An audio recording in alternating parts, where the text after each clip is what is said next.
Sandra Dewi sempat dekat dengan Denny Sumargo. Hal itu diungkap Densu di YouTube channel Taulani TV. Densu mengaku kedekatannya dengan Sandra itu terjadi di tahun 2008. Saat itu Densu bahkan sampai membeli sebuah rumah untuk membuktikan cintanya pada Sandra Dewi. Densu pun akhirnya membeli rumah yang ia tinggali saat ini demi bisa dekat dengan Sandra Dewi. Namun saat dirinya sudah membeli rumah itu, Densu malah ditinggal menikah oleh Sandra Dewi. Kini rumah milik Sandra Dewi itu ditempati oleh orang tuanya. Sandra Dewi dan Harvey Muiz menikah pada 8 November 2016 setelah berpacaran selama 3 tahun. Kini, Densu ikut disinggung soal kasus yang menimpa Harvey Muiz. Pada postingan terbarunya di Instagram, ada netizen yang meminta Densu membahas soal kasus korupsi PT Timah. Rupanya komentar itu langsung direspon oleh Densu. Sepertinya ia juga sudah mengetahui soal penangkapan Harvey. Bahas sama siapa? Jawab Densu lagi.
Berbagai rumor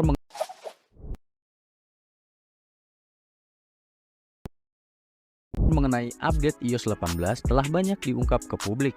Melansir dari Mac Rumors, kabarnya Apple akan membawa sejumlah update yang sebelumnya sudah ada di ponsel Android dan juga berbagai fitur AI. Penasaran apa saja fitur terbaru di iOS 18? Yuk tonton videonya sampai habis ya detikers. Di iOS 18 terbaru, nantinya pengguna iPhone akan dapat melakukan kustomisasi home screen layaknya di ponsel Android. Tentunya pembaharuan ini disambut dengan baik oleh para pengguna iPhone, mengingat sebelumnya Apple tidak pernah memperbolehkan ruang kosong pada home screen di iOS sebelumnya. Selain dari akan hadirnya kustomisasi home screen, Apple juga akan menghadirkan fitur AI atau kecerdasan buatan yang juga menjadi sorotan pada update di iOS 18 kali ini. Beberapa di antaranya adalah Siri yang semakin cerdas dengan dukungan teknologi Large Language Model. Lalu, fitur AI ini juga akan diintegrasikan ke dalam beberapa aplikasi seperti Apple Music, iWork, serta Xcode yang makin memudahkan penggunanya. Nah, kabar baiknya, Berbagai pembaharuan di iOS 18 ini akan segera diumumkan pada event Worldwide Developer Conference di bulan Juni mendatang. Wah, siapa aja nih detikers yang udah nggak sabar buat nyobain update dari iOS 18? Yuk, komen di kolom komentar ya.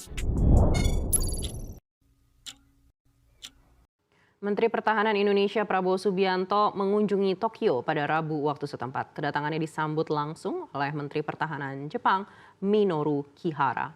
Presiden Indonesia terpilih ini didampingi Wakil Ketua Komisi 1 DPR RI Sugiono, Kepala Bagian Intelijen Strategis TNI, Letjen TNI Yudi Abrimantio, dan Kepala Sarana Pertahanan Kementerian Pertahanan, Marsda TNI Yusuf Johari. Hari ini Prabowo dijadwalkan bertemu dengan Perdana Menteri Jepang Fumio Kishida. Sebelum Tokyo, Prabowo mengunjungi Beijing, China, bertemu langsung dengan Presiden Xi Jinping. Keduanya membahas keberlanjutan kerjasama kedua negara.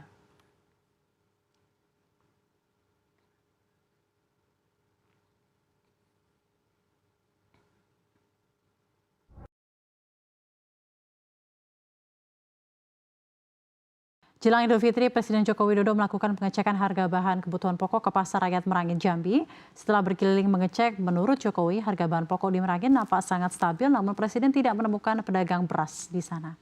Menurutnya, harga bawang merah dan putih stabil di kisaran Rp35.000 hingga Rp40.000 per kilogram. Meskipun begitu, Presiden belum menemukan pedagang beras di pasar tersebut. Jokowi menyambut baik stabilitas harga menjelang Lebaran. Ia menganggap kondisi saat ini sangat baik, mengingat permintaan masyarakat mulai meningkat.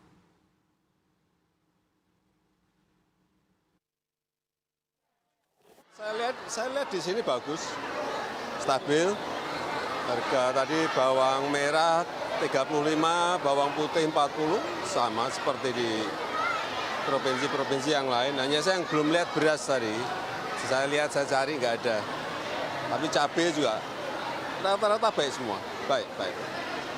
Saya kira kalau posisi harga seperti ini, saya kira sangat baik. Karena ini udah seminggu lagi Lebaran.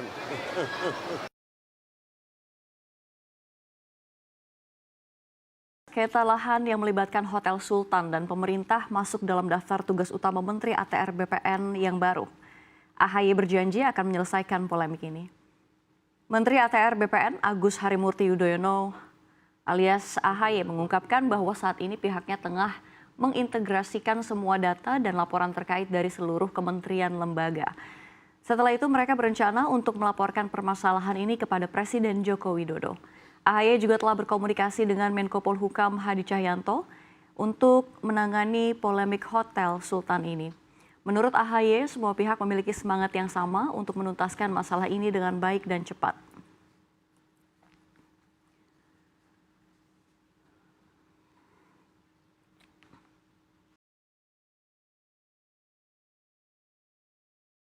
Badan Pengatur Hilir Minyak dan Gas Bumi BPH Migas memperkirakan konsumsi BBM jenis bensin di masa Ramadan dan Lebaran meningkat 11%. Berbeda dengan bensin, BPH Migas memperkirakan konsumsi aftur justru akan turun 1,3%. Solar juga diperkirakan turun 15%. Merespon proyeksi lonjakan konsumsi BBM di masa mudik Lebaran, Pertamina menjamin keamanan pasokan BBM terutama jenis bensin.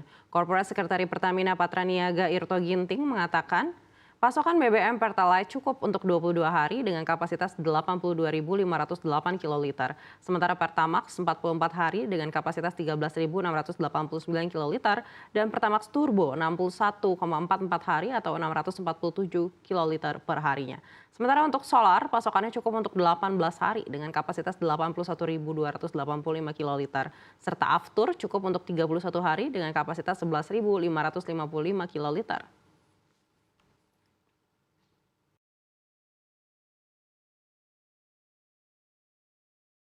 Gempa yang mengguncang Taiwan merusak hingga meruntuhkan sejumlah gedung. Beberapa di antaranya tampak seperti menara Pisa yang miring 45 derajat. Departemen Pemadam Kebakaran Nasional Taiwan melaporkan 26 gedung dalam kondisi miring hingga ambruk akibat gempa. Namun lokasi gedung-gedung tersebut tidak disebutkan lebih lanjut. Pusat Komando Darurat Pusat Taiwan menyebut gedung-gedung yang ambruk tersebut termasuk 15 bangunan di distrik Hualien yang terletak dekat dengan pusat gempa. Seorang pejabat pemadam kebakaran di distrik Hualien menuturkan 2 gedung ambruk dan beberapa orang terjebak di dalamnya.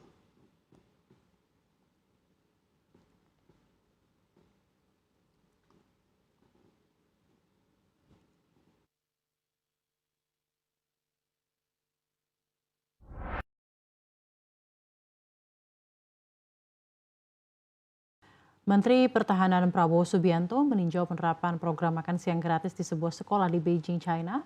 Dalam kunjungan ini, Prabowo menilai kualitas makanan yang diberikan sangat sehat. Perlu diketahui, program makan siang gratis juga menjadi janji kampanye Prabowo Gibran saat bertarung dalam pemilihan presiden 2024. Menurut Prabowo, program itu dirancang untuk mengatasi stunting sekaligus meningkatkan mutu SDM Indonesia. Dalam kunjungan ke Beijing No. 2 Middle School di Dongcheng, Distrik Beijing, Prabowo didampingi oleh pihak sekolah meninjau kantin yang menyajikan makan siang gratis untuk murid. Adapun menu yang disajikan terdiri dari protein hewani, sayur-sayuran hingga makanan ringan atau snack. Para murid nampak tertib menyantap makan siang yang disiapkan sekolah. Kunjungan Prabowo ke sekolah Beijing ini dilakukan usai serangkaian pertemuan dengan pejabat tinggi di China seperti Presiden China Xi Jinping dan Perdana Menteri China Li Qiang dan Menteri Pertahanan China Dong Jun.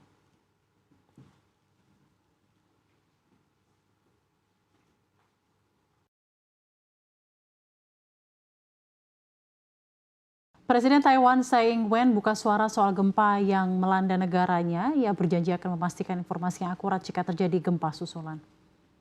Gempa bumi berkekuatan magnitudo 7,2 mengguncang Taiwan pada Rabu 3 April. Gempa ini merupakan yang terkuat dalam kurun waktu 25 tahun terakhir.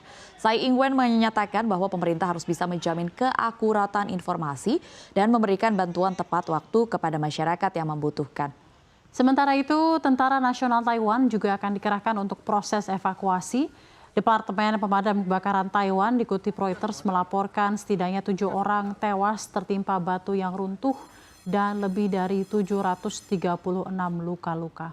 Semua korban tewas terjadi di wilayah Hualien. Area ini merupakan wilayah pegunungan di sepanjang pantai timur Taiwan yang merupakan pusat gempa.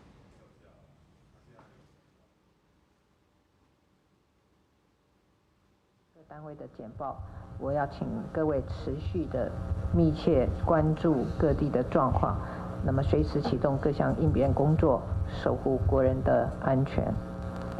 在余震频繁发生的这个时刻，政府更要确保资讯的正确性，也提供有需要的国人及时的协助，让国人可以安心和安全。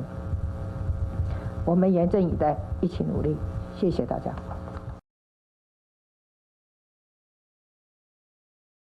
Pembuat aplikasi Sirekap akhirnya buka suara.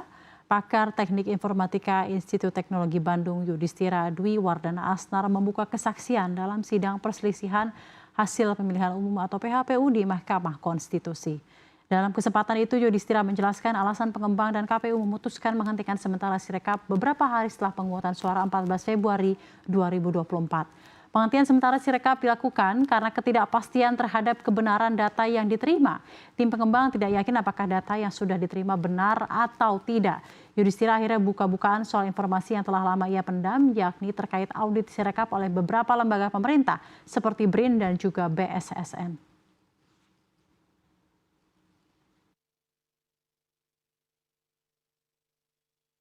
Lembaga yang melakukan audit, BRIN telah melakukan audit, dan BSSN telah melakukan technical assessment. Karena cukup lama saya harus nahan fakta ini, mohon maaf yang mulia. Ya. Nah, jadi kami sudah diaudit, gitu ya. Terima kasih dukungan dari para lembaga negara tersebut. Pengacara Hotman Paris kembali membuat ramai sidang sengketa hasil Pilpres 2024 di Mahkamah Konstitusi hari ini. Hotman mengejek lebih dahulu anggota tim hukum Amin, Bambang Wijoyanto. Mahkamah Konstitusi kembali menggelar sidang perselisihan hasil pemilihan umum atau PHPU tahun 2024. Agenda sidang hari ini adalah mendengarkan keterangan ahli dan saksi dari Komisi Pemilihan Umum atau KPU dan juga dari Badan Pengawas Pemilu atau Bawaslu. Sidang hari ini kembali panas dengan sejumlah perdebatan. Hotman menyebut Bambang orang yang ngeyel. Bambang pun tidak terima dengan sebutan itu hingga harus ditengahi oleh Hakim MK Saldi Isra.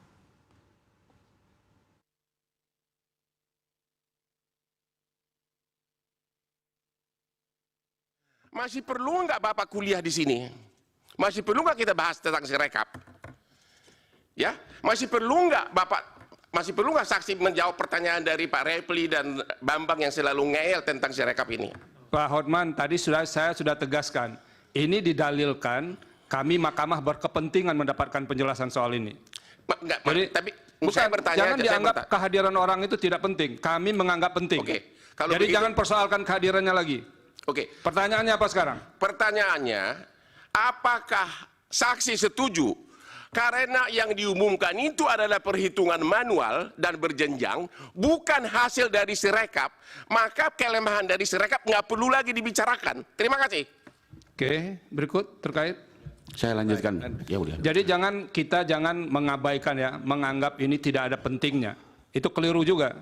Kalau nggak usah datang saja ke sini. Sama yang silakan. Majelis, Baik, yang mulia. majelis Cukup, satu lagi. cukup. Maksud saya, Cukup Pak Bambang. pernyataan ngeyel itu juga nggak pantas diucapkan. Sudah saya sampaikan tadi, silakan. Dan kini kita simak informasi terpopuler di situs cnbcindonesia.com dalam segmen Hot News.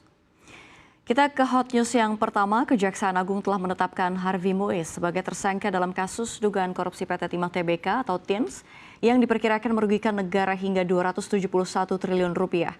Tim penyidik pun tidak menutup kemungkinan suami Sandra Dewi tersebut melakukan tindak pidana pencucian uang. Direktur Penyidikan pada Jaksa Agung Muda Bidang Tindak Pidana Khusus Kejaksaan Agung Kuntadi mengatakan pihaknya dalam setiap penanganan perkara tindak pidana korupsi akan menelusuri potensi tindak pidana pencucian uang. Sementara itu, Pusat Pelaporan dan Analisis Transaksi Keuangan ikut terlibat dalam pengusutan kasus korupsi di PT Timah yang menyeret dua pengusaha Harvey Muiz dan Helena Lim menjadi tersangka. Kepala PPATK Ivan Yustiavandana mengatakan sejak awal berkoordinasi dengan Kejaksaan Agung mengenai penanganan kasus ini. Ivan mengatakan lembaganya membantu menyediakan data yang dibutuhkan Kejaksaan Agung dalam pengungkapan kasus. Data yang diberikan sesuai dengan tugas dan kewenangan PPATK.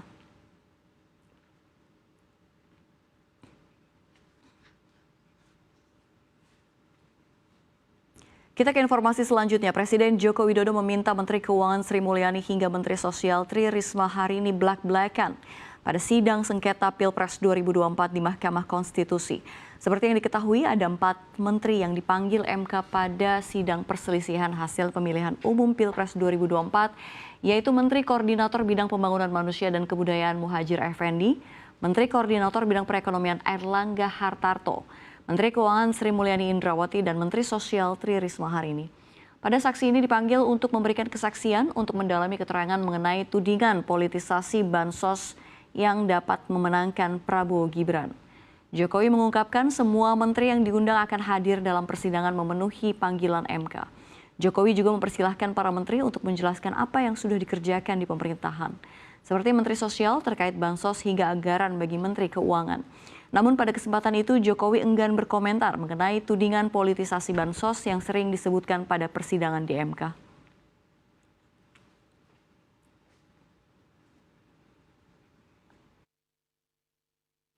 Ya, semuanya akan hadir karena diundang oleh MK, semuanya akan hadir. Hari Jumat akan hadir. Ada arahan nggak, Pak? Ada arahan nggak, Pak? Ya, menerangkan apa yang sudah dilakukan masing-masing menteri. Kalau Bu Menteri Keuangan misalnya mengenai anggaran seperti apa. Kalau Bu Mensos mengenai bantuan sosial dijelaskan seperti apa. Nanti akan dijelaskan semuanya lah, ditunggu aja hari Jumat. Ya.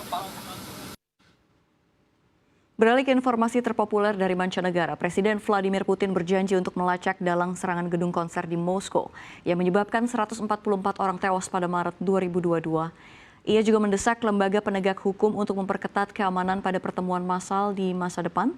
Hal ini Putin sampaikan pada pertemuan dengan pejabat tinggi Kementerian Dalam Negeri yang mengawasi kepolisian negara pada Selasa 2 April 2024. Putin mengatakan penting untuk tidak hanya menentukan pelaku teror, namun juga semua mata rantai dalam rantai tersebut, termasuk dalang di belakang layar dan pihak yang diuntungkan atas kejadian tersebut. Putin mengatakan bahwa dalang penggerebekan gedung konser tersebut berusaha untuk memancing perselisihan dan kepanikan. Perselisihan dan kebencian untuk memecah belah Rusia dari dalam. Putin telah berulang kali berusaha menghubungkan pembunuhan tanggal 22 Maret dengan Ukraina dan negara-negara barat meskipun ada klaim tanggung jawab dari kelompok ISIS dan penolakan keras dari Kiev.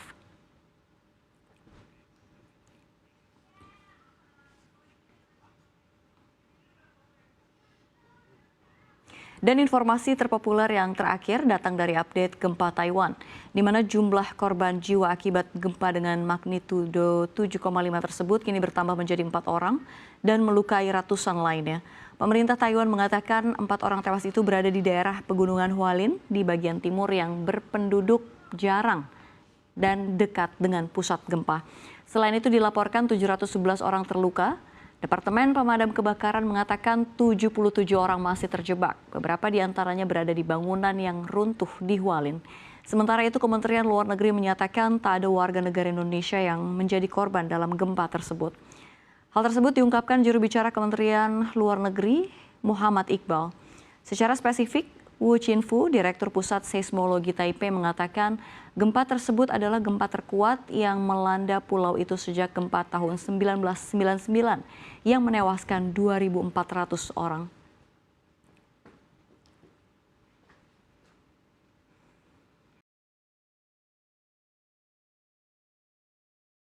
Prabowo Subianto, Menteri Pertahanan RI dan Presiden terpilih Republik Indonesia bertemu dengan Perdana Menteri Jepang Fumio Kishida. Kunjungan ke Jepang ini setelah Prabowo melakukan pembicaraan dengan Presiden China Xi Jinping awal pekan ini. Kishida dalam pertemuan tersebut berharap dapat bekerja sama lebih erat dengan Prabowo. Sementara itu Prabowo mengatakan Indonesia akan memajukan kerjasama lebih jauh dan melakukan perbaikan di berbagai bidang termasuk pertahanan, manufaktur, industri, dan juga perekonomian. Kunjungan Prabowo dipandang oleh para ahli sebagai bagian dari upayanya untuk mencapai keseimbangan diplomatik antara China dan Jepang. Jun Hona, profesor di Universitas Tritsumikan Jepang dan pakar politik Indonesia menyebut Prabowo melihat Jepang sebagai mitra yang sama pentingnya dengan China. Sementara Menteri Pertahanan Jepang menilai jika di bawah kepemimpinan Prabowo, kerjasama di bidang militer akan semakin erat.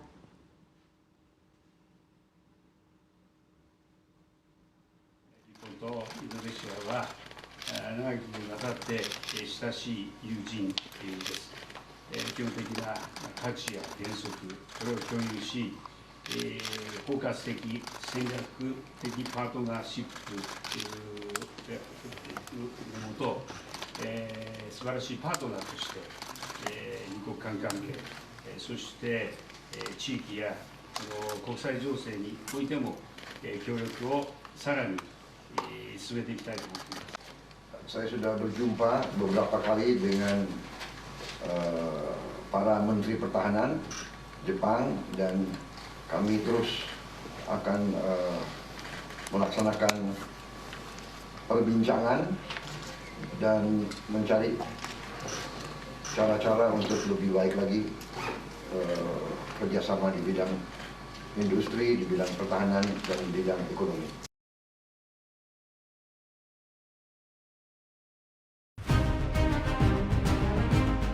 Mata uang Garuda masih loyo di hadapan greenback. Bahkan pada perdagangan 2 April, rupiah menembus ke 15.955 per dolar AS dan menjadi yang terendah dalam 4 tahun terakhir. Pada 3 April 2024, rupiah masih saja tak berdaya terhadap dolar. Meski sedikit membaik, rupiah ditutup melemah 0,13% di level 15.915 rupiah per dolar AS. Pelemahan rupiah ini dipengaruhi oleh data ekonomi Amerika Serikat yang membaik dan juga dinamika sidang sengketa Pilpres di Mahkamah Konstitusi. Pelemahan nilai tukar rupiah yang terjadi beberapa hari terakhir berpotensi meningkatkan biaya produksi industri dalam negeri, menyebabkan harga jual produk barang-barang yang bahan bakunya berasal dari impor akan tinggi. Ekonom senior yang juga merupakan Menteri Keuangan periode 2014-2016, Bambang Brojonegoro mengatakan, permasalahan itu bisa mengganggu daya saing industri dalam negeri yang saat ini trennya dalam kondisi baik. Kondisi itu tercermin dari Purchasing Managers Index PMI manufaktur yang terjaga di level ekspansif selama 31 bulan berturut-turut dengan angka terakhir pada Maret 2024 sebesar 54,2 atau naik dari angka indeks di Februari 2024 sebesar 52,7. Bambang pun mengaku was-was terhadap keberlanjutan dari angka indeks ekspansi manufaktur ke depan. Sebab jika permintaan global melambat dan permintaan domestik melemah setelah masa Ramadan dan Idul Fitri atau Lebaran yang menjadi faktor musiman berakhir permintaan terhadap barang-barang industri bisa kembali tertekan.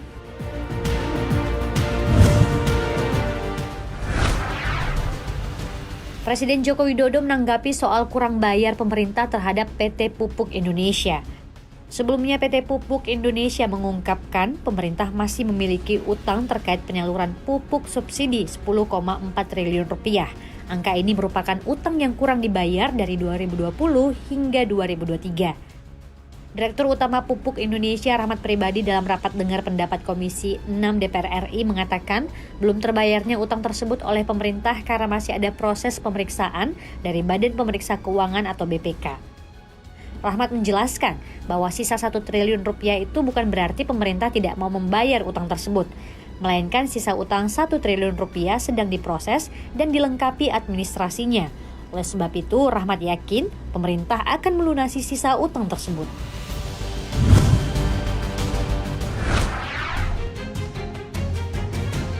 Pulau Kalimantan akan terhubung dengan jaringan kereta cepat yang dinamakan Trans Borneo Railway atau TBR. Proyek ini akan menghubungkan 3 negara sekaligus, yaitu Brunei Darussalam, Malaysia, dan Indonesia. Direktur Jenderal Perkeretaapian Kementerian Perhubungan Rizal Wasal sudah mendengar rencana tersebut. Meski belum memastikan ikut bergabung dalam mega proyek kereta cepat dengan negara tetangga, namun pemerintah sudah memastikan bakal membangun fasilitas kereta api di IKN. Adapun perusahaan yang menggarap proyek ini adalah Brunergy Utama. Brunergy adalah perusahaan yang sepenuhnya dimiliki oleh Brunei Darussalam. Proyek tersebut akan dibangun dalam 2 tahap dengan rute sepanjang 1.620 km dengan rata-rata rute antar stasiun adalah 150 km. Kereta akan melesat dengan kecepatan 300 hingga 350 km per jam dan setiap perjalanan memakan waktu rata-rata 30 menit. Untuk pembangunan tahap pertama akan menghubungkan kota di pesisir barat hingga timur yang dimulai dari Pontianak melewati Mempawah, Singkawang, Sambas, Kuching hingga kota Kinabalu. Sementara tahap kedua akan dimulai dari Bukit Panggal Brunei, Malinau, Tanjung Selor, Bontang, Samarinda, dan Balikpapan.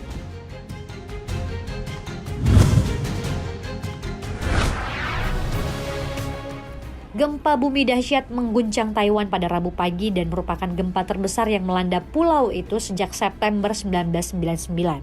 Menurut Pusat Badan Cuaca Taiwan, gempa tersebut bermagnitudo 7,2 di lepas pantai Hualien dan memicu peringatan tsunami di Okinawa, Jepang, serta sebagian Filipina. Gempa Taiwan juga berdampak bagi beberapa perusahaan teknologi, salah satunya Taiwan Semiconductor Manufacturing Co. (TSMC). Perusahaan pembuat chip terkemuka itu melakukan evakuasi di beberapa pabriknya sebagai tindakan pencegahan.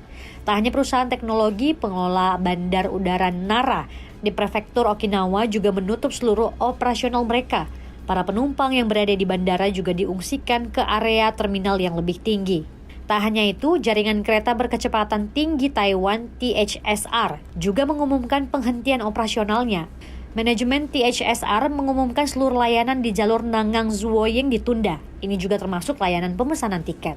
Jumlah korban jiwa dan kerusakan belum diketahui secara pasti. Tim penyelamat Taiwan mengatakan setidaknya 7 orang tewas dan lebih dari 700 orang lainnya mengalami luka-luka imbas gempa dahsyat yang terjadi. Beberapa bangunan gedung jalan rusak sehingga pemerintah setempat menghentikan semua aktivitas pekerjaan dan sekolah.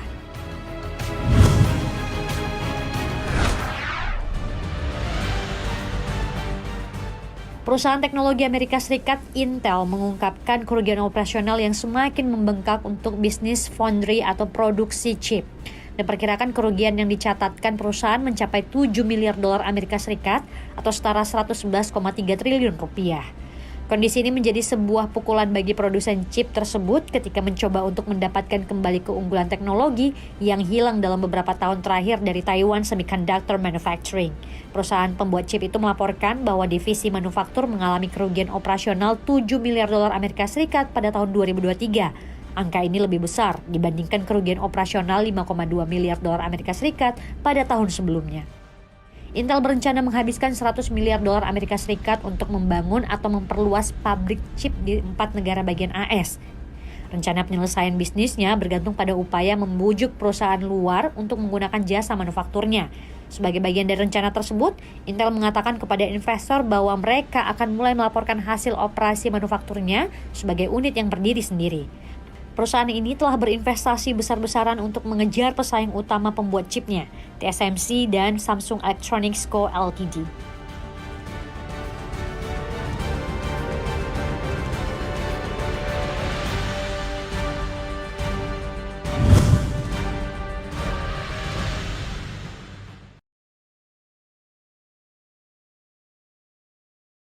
Yang pertama, gempa bumi besar magnitudo 7,5 melanda dekat Taiwan sesaat sebelum pukul 9 pagi waktu Indonesia pada Rabu hari ini dan memicu peringatan tsunami di pulau-pulau selatan Jepang, Taiwan, dan juga Filipina. Gelombang tsunami setinggi 3 meter diperkirakan akan segera melanda pulau-pulau terpencil Jepang di dekat Taiwan termasuk Pulau Miyakojima. Tulisan besar bertuliskan evakuasi disiarkan di stasiun televisi nasional NHK, di mana kata seorang pembawa berita di NHK menyampaikan bahwa tsunami akan datang, mohon segera dievakuasi, jangan berhenti dan jangan kembali. Survei Geologi Amerika Serikat atau USGS menyebutkan bahwa gempa tersebut berkekuatan magnitudo 7,4 dengan pusat gempa 18 km selatan kota Hualien, Taiwan pada kedalaman 34,8 km.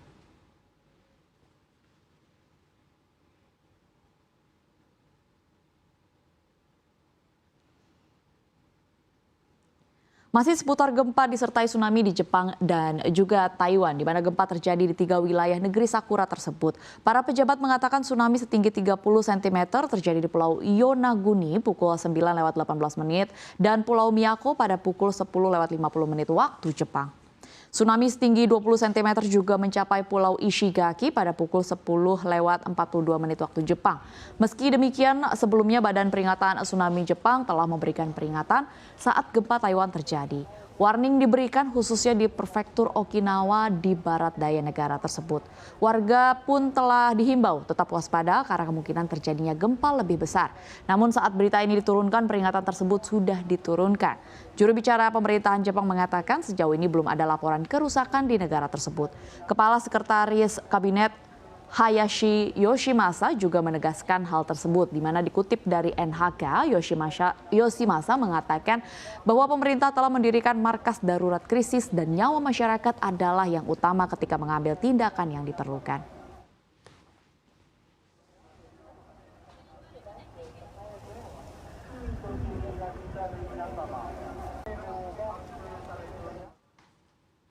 Informasi terpopuler yang selanjutnya masih soal gempa, di mana gempa yang terjadi di Taiwan pun berdampak parah ke bangunan-bangunan tinggi di sejumlah wilayah.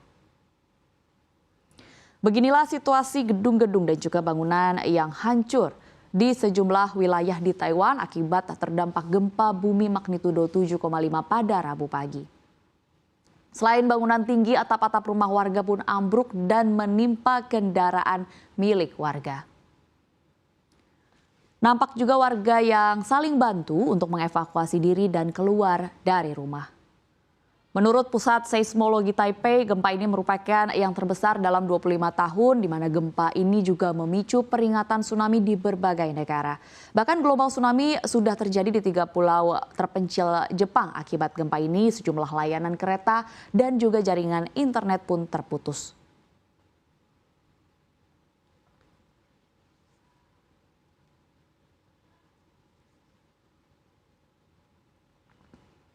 Informasi terpopuler yang terakhir, di mana gempa yang menimpa Taiwan dan juga Jepang dampaknya terasa juga hingga ke Filipina.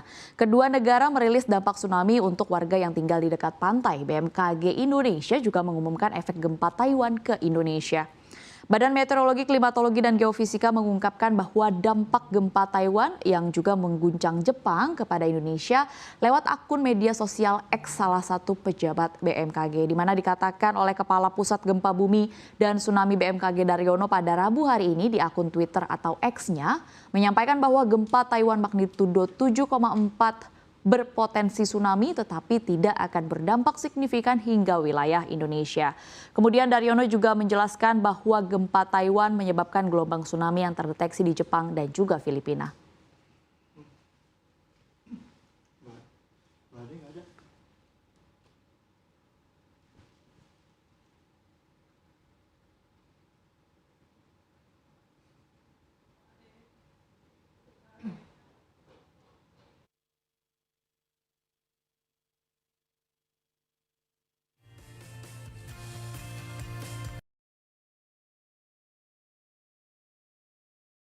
H-7 perayaan Idul Fitri atau Lebaran tahun 2024, sejumlah penumpang memang sudah terpantau memadati stasiun Senen, Jakarta Pusat. Terpantau bahwa sejak pagi hari tadi stasiun Pasar Senen ini sudah mulai padat, namun kondisinya ini masih kondusif.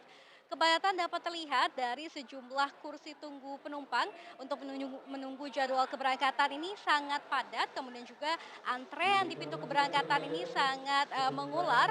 Kemudian juga selain itu porter yang lalu lalang silih berganti untuk membawakan barang bawaan penumpang baik yang berbentuk tas-tas besar, koper maupun kardus.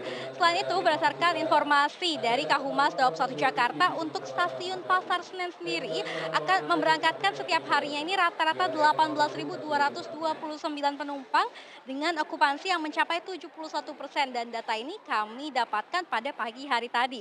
Adapun hingga saat ini juga sudah ada lebih dari 700.000 lebih tiket yang telah terjual selama masa angkutan lebaran. Namun pemirsa, bagi Anda ataupun Anda yang hendak mudik dan belum berkesempatan untuk membeli tiket, jangan khawatir karena tiket ini masih tersedia. Sementara itu, Daob 1 Jakarta, Iksvan Hendry Wintoko juga mengatakan bahwa jumlah penumpang ini meningkat 80% dibandingkan hari biasa.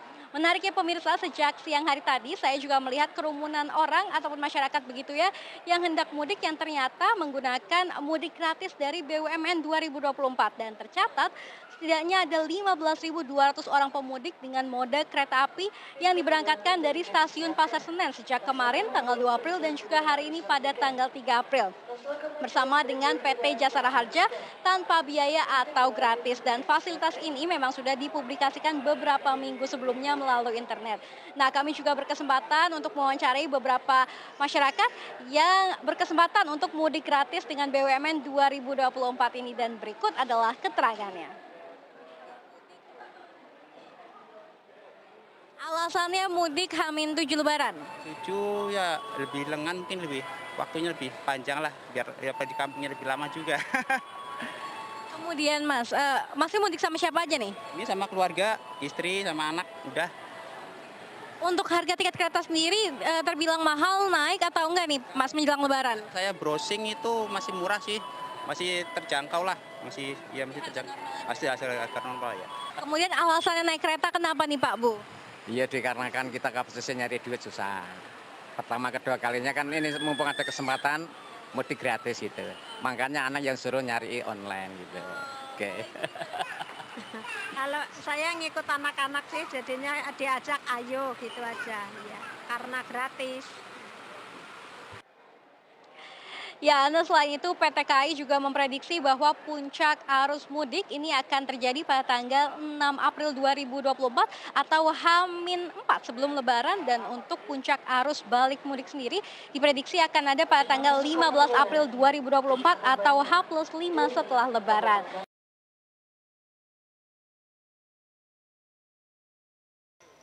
Ya pemirsa, PT Kereta Api Persero Daob 1 Jakarta mencatat bahwa angkutan Lebaran H-7 Idul Fitri 1445 Hijriah atau pada tanggal 3 April 2024 sebanyak 42.000 lebih penumpang yang berangkat dari stasiun Gambir, stasiun Senen dan juga beberapa stasiun lainnya di wilayah Daob 1 Jakarta dengan 77 operasional perjalanan kereta api jarak jauh. Nah, untuk di lokasi saya saat ini yakni stasiun Pasar Senen di Jakarta Pusat, ini sudah terpantau padat begitu sejak siang hari tadi mulai padat, namun kondisinya masih kondusif. Saya akan perlihatkan kepada Anda pemirsa di mana di pintu keberangkatan ini di stasiun Senen terlihat bahwa antrean ini sudah mulai cukup mengular sejak siang hari tadi. Namun kalau Anda lihat begitu ya, memang kondisinya ini masih sangat stabil saja, kondusif dan tidak ada kericuhan begitu. Selain itu juga pemirsa, kepadatan ini juga tidak hanya terlihat dari antrean namun juga dari kursi tunggu penumpang, di mana kursi tunggu penumpang ini hampir rata-rata semuanya sangat penuh dipadati oleh penumpang yang hendak menunggu jadwal keberangkatan. Sementara itu untuk porter sendiri juga lalu lalang untuk membantu para penumpang membawakan barang bawaannya, mulai dari koper, tas-tas besar, kemudian juga kardus. Begitu. Nah, sementara itu pemirsa, berdasarkan informasi dari Kahumas Daob 1 Jakarta, untuk stasiun Pasar Senen sendiri ini memberangkatkan rata-rata 18.229 penumpang per harinya per hari ini. Kemudian juga okupansinya ini mencapai 71% dan adapun hingga saat ini sudah terjual lebih dari 700.000 lebih tiket untuk perjalanan KA jarak jauh selama masa angkutan periode Lebaran 2024.